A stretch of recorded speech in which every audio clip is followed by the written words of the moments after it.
lagu ciptaan Ahok Sungai Tinggi itu mau tuh nyesal kayak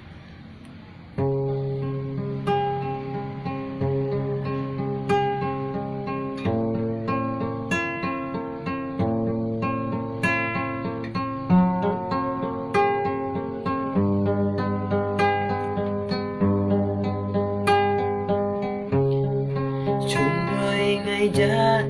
xịt tuy nhi chưa xa lama kai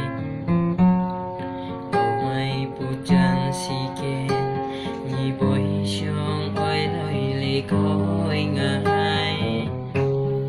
choi nga sim li ja mang xịt chiu shong to akai to mai an chết sim nhi treo cho chị đồng hết ngày ali thì hàng ngày cho đi theo có lối cho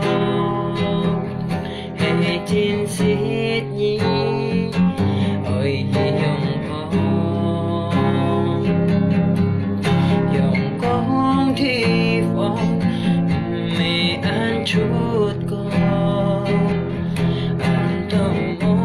chỉ ra anh gian bo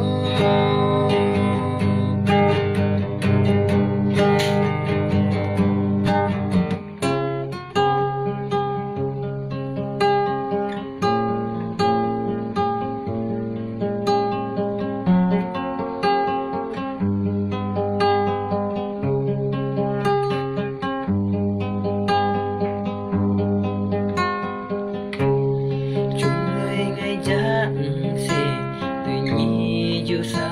lama kai to mai pujan siken